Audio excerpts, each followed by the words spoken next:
दोस्तों नमस्कार प्रणाम। मैं दीपक कुमार आप सभी के लिए एक बहुत बड़ी खबर लेकर आए हैं। पवन सिंह एक ऐसा कांड कर दिया जो भोजपुरी जगत में कोई नहीं कर सकता है। पवन सिंह असली पावर अब दिखाए हैं। इनका एक बड़ा लेवल का सॉन्ग स्त्री 2 में रिलीज हुआ है। सारे गामा हम के चैनल पर आप लोग जाकर देख सकते हैं।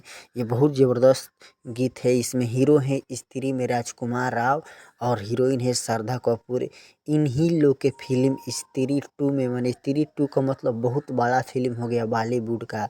और लोग से क्यों नहीं गवा दिया गया स्त्री 2 में गीत जो पवन सिंह को ये लोग गाए हैं। तो कहीं ना कहीं पवन सिंह ने ये साबित इतिहास रच दिया कि वो भोजपुरी जगत में सबसे बड़ा पावर स्टार है। पावर स्टार कहने के लिए नहीं है, सच में पवन सिंह के पास पावर है इसीलिए बॉलीवुड में जाकर स्त्री 2 यानी सबसे बड़ी फिल्म में ये गीत गाए हैं। वो भी इनके साथ दिव्या चौधरी भी गाई है।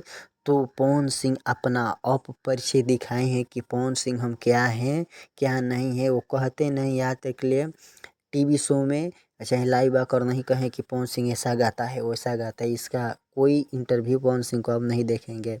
पवन सिंह आज सच में वास्तव में मैंने गरिमा रख दिया भोजपुरी का मान सम्मान के लिए। इतना बड़ा गीत जो श्रद्धा कपूर भी दीवानी हो गई। श्रद्धा कपूर ने इस गीत पर बहुत जोर से ठुमका लगाई है। आप लोग जाकर देख सकते हैं। हमारे पवन सिंह के जो भी फैन हैं वो जाके सारे गामा के यूट्यूब चैनल पर देख सकते हैं। स्त्री 2 में श्रद्धा कपूर ने गजब ठुमका लगाई है पवन सिंह के गीत।